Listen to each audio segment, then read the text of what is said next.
Так, ну, мы уже давно знакомы. Виталий Ватановский, для меня очень известный блогер, но и гражданский активист. Но я позволю Виталию самостоятельно представиться, как он себя ощущает сейчас в эмиграции, как он себя называет. Виталий, кто вы, кроме иммигранта? Кто я? Электрики. Я А, электромонтажник. Без всякой национальности. Ну, понятно, скажем так, я определяю себя по специальности. Вот я работаю электромонтажником силового оборудования. понятно. Электрик по силовому оборудованию из Хорватии Виталий Ватановский. Да. Отлично. Хорошо. Но он мне известен был как известный как минимум в России блогер, можно так сказать? Был когда-то, который занимался, основной вид деятельности заключался. Вообще, как возник вот этот вот титушки в Краснодаре? Возник как протест против титушек, ну, то есть вот засланных казачков в Краснодарском крае. Так я понимаю, возник этот блок. Ну, хотелось справедливости. Вот я служил в армии 20 лет. Мгм. В итоге все, что я делал, все было похерено товарищем Сердюковым и товарищем Путиным. С одной Мгм. стороны, я понимаю, что это сделано хорошо, что все мои положительные труды в обороне способности страны, они были похерены Сердюковым и Путиным. То есть все, что я создавал, делал там для обороноспособности, а эти же люди, которые находятся у власти, это уничтожили. И в итоге, когда меня сократили в 2011-2012 году, моя должность была сокращена, я не стал цепляться за армию, просто ушел. Вот. И тогда как раз прошли выборы в Государственную Думу, когда Единую Россию поймали за руку.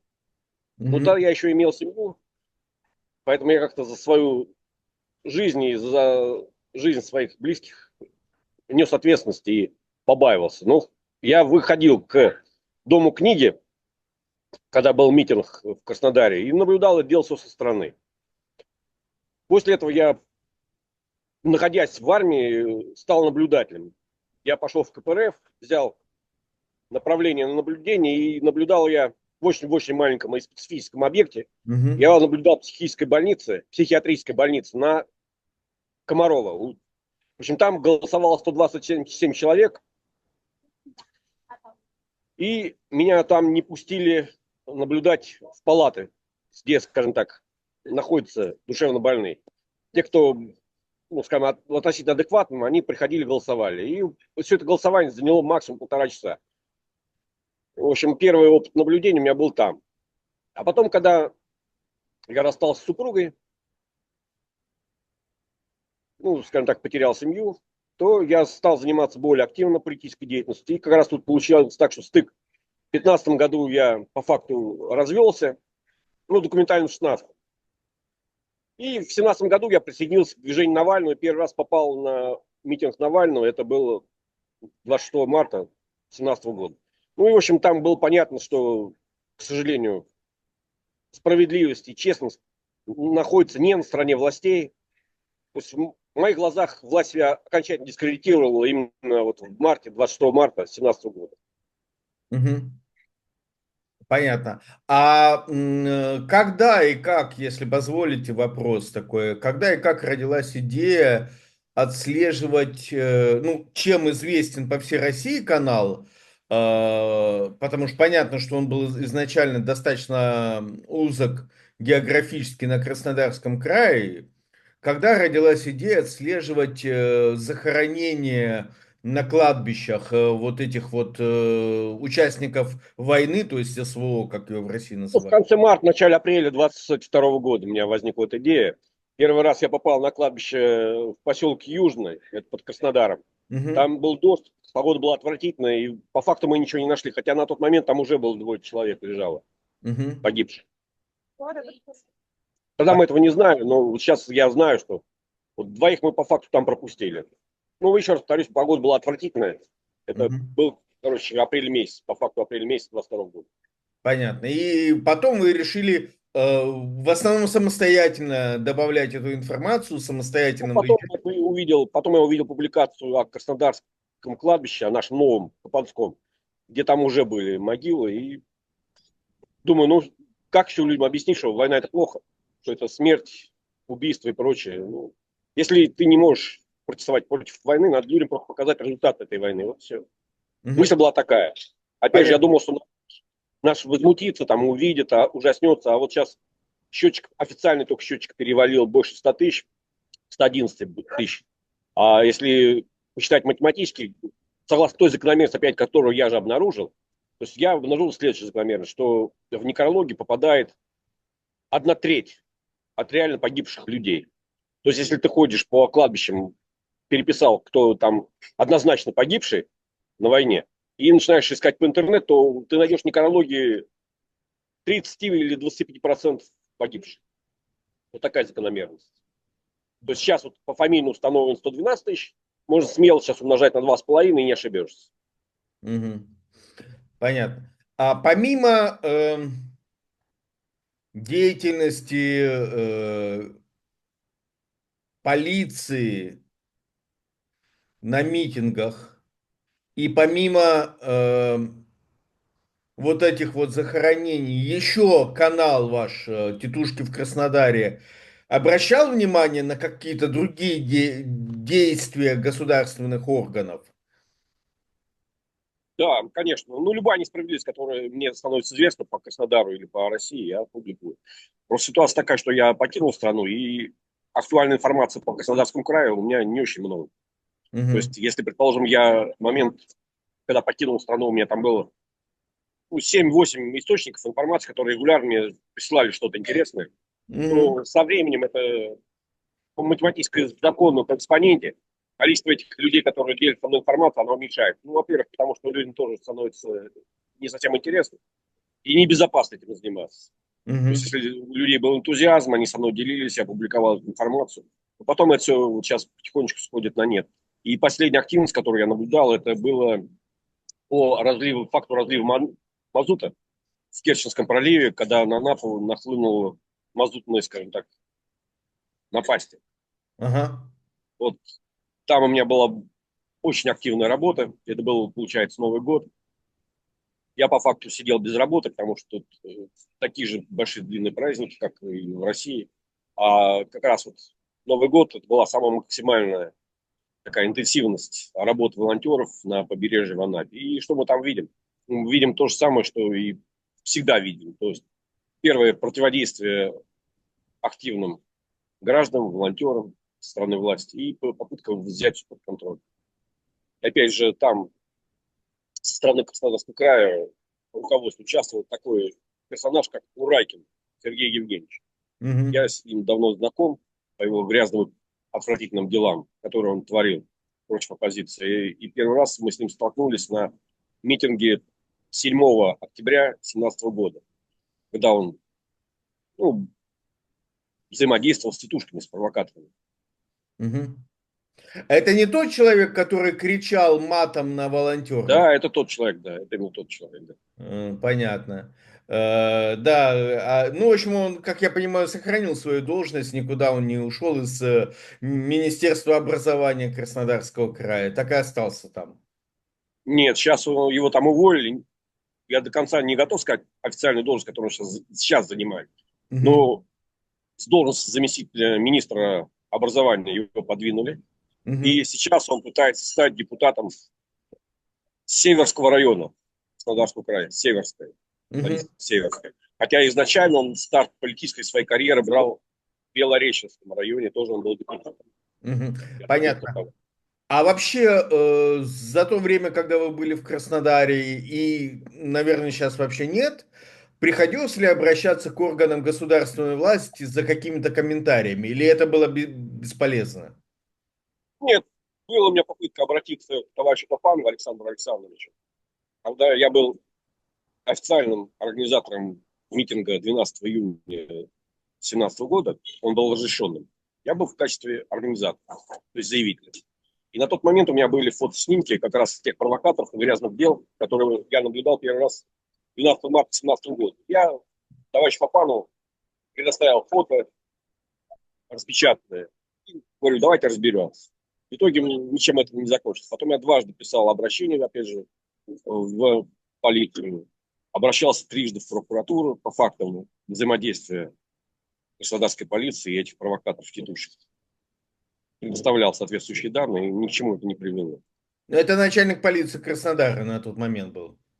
Начальник полиции общественной безопасности был А, такой Попанов Александр Александрович, который мне отдавал, ну, которому я отдавал материал. Официально мне отвечал такой Луц, был, полковник Луц.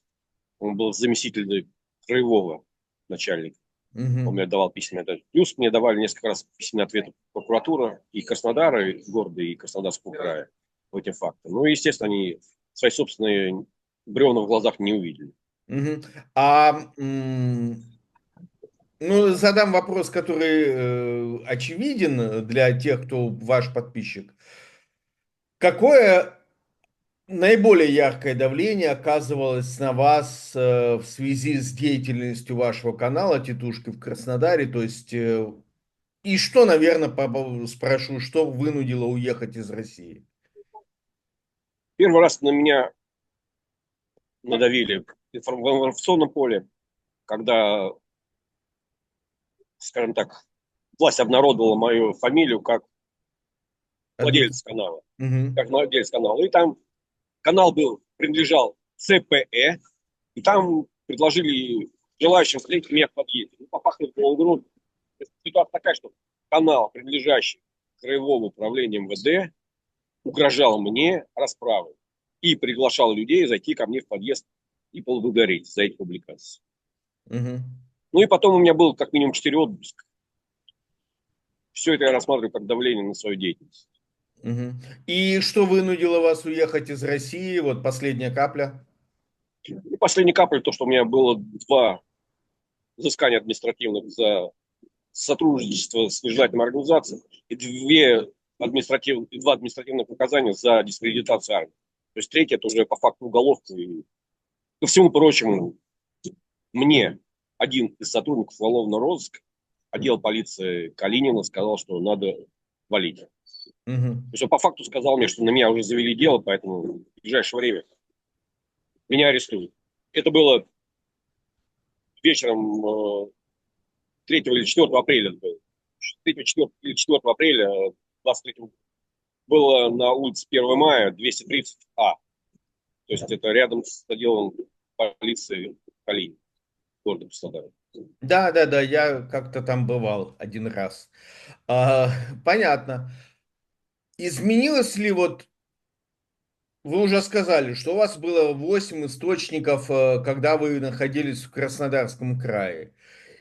Ну, После когда этого я уехал с Краснодара, ко мне 7-8 человек регулярно писали о мгм, чем-то, что происходит в городе, в крае и так далее. со временем желание людей упало. Да, да, по экспоненте, плавно, медленно это идет все к нулю сейчас. А как-то они объясняют свое нежелание или просто Ну, отваливают? потому что опасно, людям просто опасно, и все. То есть люди Мгм. понимают, что с каждым днем законодательство в России становится все безумнее и безумнее, все отвязнее и отвязнее. Вот последний экономический форум в России, который состоялся, юридический форум, там Юридически, видно, что да, не да. юридический форум, он к правам человека и к юриспруденции не имеет никакого отношения. Это по факту сборище идиотов, которые провозгласили беззаконие в стране. Виталия Ватановского уже объявили иностранным агентом? Я просто пропустил. Да, меня давно объявили. А, Меня объявили в октябре 23-го. И самое интересное, что вот только вчера опубликовал Кошек письмо, которое пришло на мой адрес. Он живет со мной в одном доме, жил в Краснодаре. И вот он опубликовал письмо, которое прислал мне Минюст Краснодарского края с требованием прийти к ним и составить административный протокол о невыполнении мной обязанностей иностранного агента. Ну, там перечитать, что годовые отчеты я не сдаю, полугодовые и прочее, там, квартальный отчет. Но я это не вижу смысла соблюдать понятно. Это никакого законодательства. Про Андрея мы говорим, да? Да, про Андрея Кошку, да, вот он Да. опубликовал. Ага, понятно. Я Вот. перепостил, у меня есть в канале. То есть он утром опубликовал, а я, по-моему, в обед перепостил его информацию, что ко мне пришло такое письмо. Мгм. Понятно. Да, но я тоже не вижу смысла Не, заниматься. ну я могу объяснить, почему. Опять же, смотрите, Да. если я, предположим, был эксклюзивным источником информации по Тагилом Краснодарского края. У меня была эксклюзивная информация, которая была только у меня, больше ни у кого, да. Вот сейчас у меня по факту первоисточник в Краснодаре, Краснодарского края не осталось. Я по факту занимаюсь тем, что я перепощиваю информацию, которая мне нравится, чтобы люди видели. И я обращаю информацию, публикую любую, и украинскую, и в том числе Дождя, то есть те, кто признан иностранными агентами, кто не желает на признан, даже те, кто, предположим, не знаю, может быть, экстремистами, там, террористами признан в Российской Федерации. Я их тоже публикую, поэтому смысл мне соблюдать какое-то законодательство иностранных агентов, если другие пункты, которые заставляют зажимать рот, заниматься самокритикой, я их не выполняю. Какая мне Мгм. разница, там будет одно уголовное дело или будет десятку уголовных дел. Для меня это никакого реально не играет. Если я попаду в Россию, в любом случае меня посадят и не выпустят, пока Путин Мгм. не сдохнет. То есть какой смысл мне чего-то соблюдать, если я знаю, что, находясь в России, я буду арестован, и меня не выпустят, пока Путин не сдохнет. Все, точка. Понятно. Ну, не буду давать свою оценку насчет, насколько это оптимистичный прогноз или пессимистично. Хорошо, вот такой немножко со стороны техническом зайдем.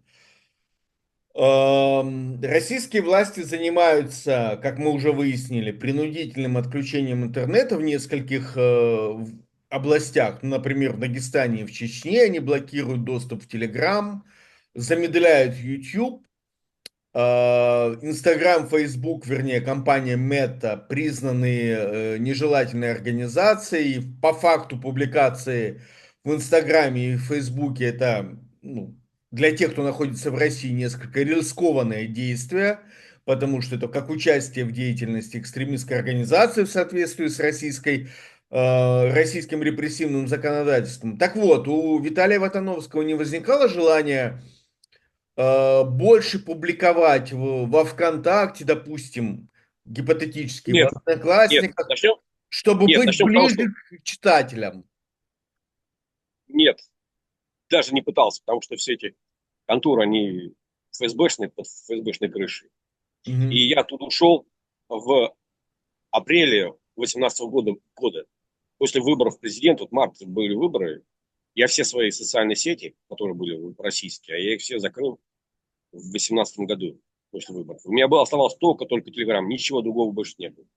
А потом под давлением, скажем так, информации, которую публиковал товарищ Аванесян, был такой адвокат у нас в Краснодарском крае. Вот он очень интересную информацию у себя бывало публиковал в Фейсбуке. И после этого я зарегистрировался в Facebook, чтобы читать то, что он публикует. Мгм. Но То есть, основная... что он там публиковал? Он публиковал что? Да, административные дела, то есть он то, что разбирал, публиковал часть материалов. То есть можно было тут подчеркнуть фамилии полицейских, Мгм. фамилии свидетелей и так далее. И, во-первых, у него там юмор был. Он с юмором это все публиковал. Понятно. То Мне есть было это можете... интересно. Да, извини, Вот, Виталий. Я предположим, понимаю. Инстаграм я не веду. Нет. То есть, по факту, может быть, я и зарегистрирован там, но я ничего не публикую в Инстаграме, Я только в понимаю. Фейсбуке. Я как раз пытаюсь спросить. Основная деятельность это Telegram, есть небольшая деятельность в Фейсбуке, а YouTube? У меня есть канал в YouTube, но там видео двух событий. Вот как раз провокации самые яркие. Это март 17 и Мгм. октябрь 17 года. Там 11 роликов коротеньких. Именно Мгм. самые такие интересные моменты, где видно четко, что полиция крышует преступников. Сама по факту является преступником.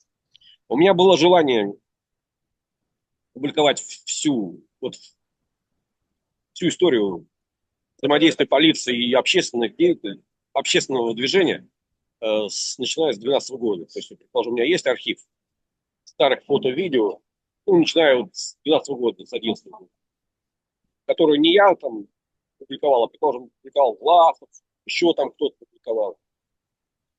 Тот же Кош публиковал, его я в свое время собирал, чтобы вычислить лица полицейских, лица провокаторов, лица тех, кто, ну, является, скажем так, сотрудничающими с полицией. Я это делал специально, выслеживал, начиная с 2012 года. То есть, когда я начал вести свой И блог почему там. не сделали? Времени нет. Нет, почему я могу начать этим заниматься? Ну, Мгм. была у меня такая мысль, и есть она, я пока не приступил к реализации. То есть, начиная с 2011 года, опубликовать все фото и видео всех грязных дел, которые проходили под флагом, скажем так, полиции. Понятно. Виталий, подскажите, пожалуйста, ну, наверняка вы сталкивались, мы за камерой это обсуждали, сталкивались с информацией о преследовании других гражданских активистов, блогеров из Краснодарского края. Можете назвать, кто вам вот сейчас приходит на ум из тех, кто запомнился? Ну, последний у нас случай был товарищ Харченко, блогер с Геленджика. Я, честно говоря, не очень его люблю творчество. Вот есть люди среди моих знакомых, которые прям вот вообще балдеют от него. Да, у него Видеоролики. канал «Личное мнение» есть. Да, личное Был. мнение. Был. Вот я постоянно кручу его видео с дачи Патриарх. Мгм. То есть вот он публиковал видео с рассказом о даче Патриарх, который находится в Дивноморске. Вот это ролик я регулярно использую. Мгм. Кто-то еще на ум приходит? Ну, вы мне присылали пару фамилий. Ну, много кто покинул нашу страну, скажем так, Россию.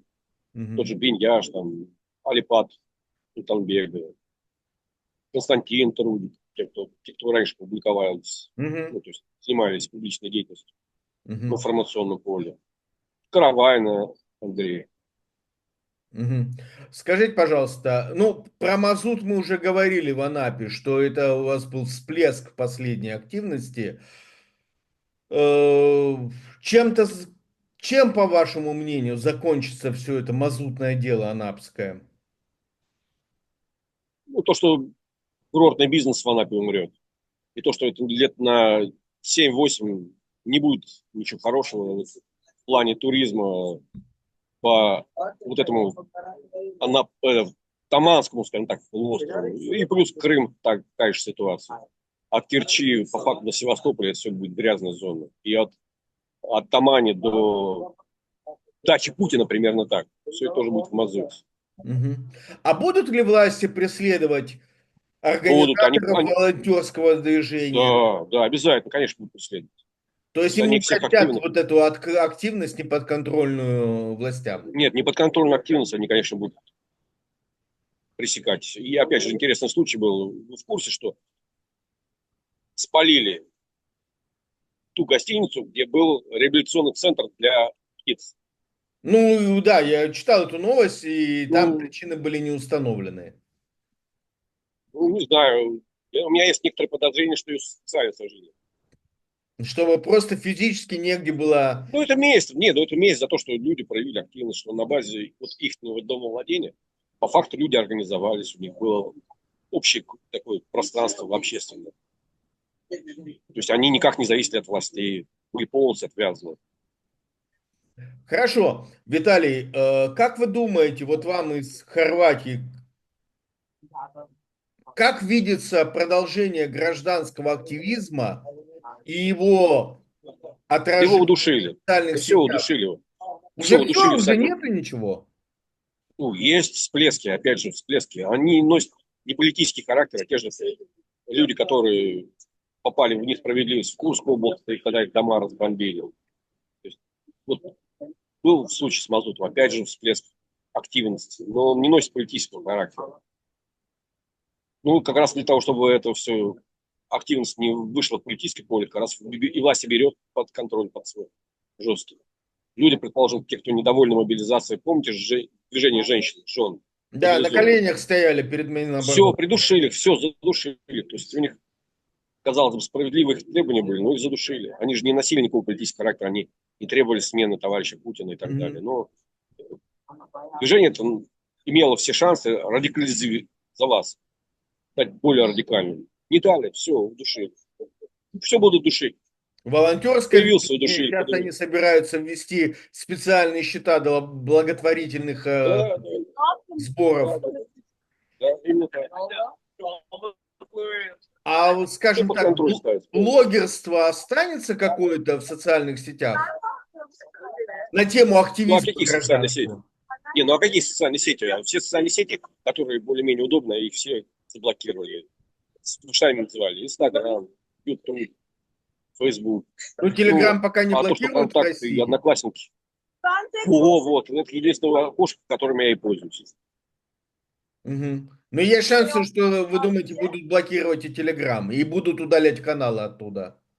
Так вот, уже случаи удаления канала были. ЧВК УГТУ удаляли канал. И я так понимаю, что это все указывает на то, что администрация мессенджера пошла на сотрудничество с нашими российскими властями. А вы не боитесь, Виталий, что ваш канал могут удалить? Нет, о чем? Ну, удалят. Ну, фото, видео мои. Они все сохранились. Весь компромат, который у меня есть на сотрудников полиции, он как был, так у меня остался. Баз данных моих. Она с Телеграм никак не связана. Да, не буду я. Ну, все, что у меня сохранилось, все останется.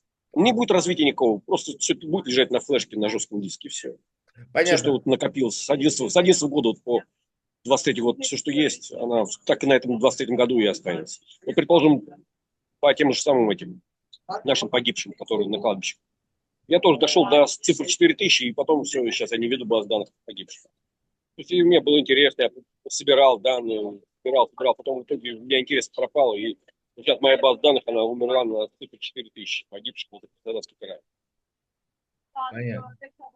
Как Виталий Ватановский видит свою активность в социальных сетях относительно России и Краснодарского края в ближайший год-три? Ну, вот сейчас такая задумка, побороть все над лень и опубликовать все данные, которые у меня есть, фото, видео, всех публичных акций в Фейсбуке и в Ютубе, там, где я есть. Мгм. То есть, ну, как сказать, во-первых, не надо будет, опять же, их хранить на жестком диске и так далее. То есть, чтобы все это ушло в народ. Чтобы не осталось это у меня. На моих флешках, жестких дисках и так далее. Ну, опять же, задача побороть свою лень. Вот она приходит с работы, уставшая. Не хочет этим заниматься. А с другой стороны, понимаю, что надо этим делом заняться. Мгм. Виталий, ну, я могу поблагодарить вас за столь быструю реакцию на мое обращение с просьбой дать интервью и пожелать вам исполнения ваших планов, которые для нас, безусловно, интересны. Такой вот архив увидеть. Надо, наверное, это делать быстрее, чем позже, потому что могут же отключить вообще интернет в ближайшее Ну, время. какая разница, на серверах Ютуба она останется, все эти фото видео. Также в Facebook. Я понимаю, что не все граждане России это увидят, но, опять же, это не будет моим личным достоянием, а это уже будет в общественном форуме. Мгм. Как вы думаете, герои ваших материалов боятся опубличивать? Пишут. Ну, еще раз, полицейские мне регулярно пишут. То есть сотрудники полиции реагируют на мои публикации. Причем бывает, что нервно реагируют. Мгм. Несмотря на то, что я вроде бы покинул страну и там. Не могут забыть. Когда им напоминаешь, что их не подвиг, нет, не могут. Нет, Мгм. не могут. А еще кто-то пишет, извините, маму. Помимо полицейских из России вам кто-то пишет? Не, ну, есть, пишут, конечно, люди. Есть, пишут. Ну, еще раз, да, представители иммиграции краснодарской мне пишут. Мгм. В Голландии пишут, с Испании пишут. Мгм. Вот, к сожалению, вот в Хорватии как-то у меня не очень сложилось круг общения с нашими местными иммигрантами. Не знаю почему, как-то у меня не складывается. Чем дальше, Я, тем роднее. я здесь вот зато с украинцами общался. На Новый год как раз параллельно, когда я вел канал и Мгм. публиковал данные о разливе нефти, мазута, Керченской проливе. Вот я как раз тут почти целый месяц с украинцами общался. Мгм. Ну хорошо, значит, Виталий планы обозначил на будущее. Я его еще раз благодарю за его предыдущую и будущую активность. Э, Спасибо вам большое. До встречи.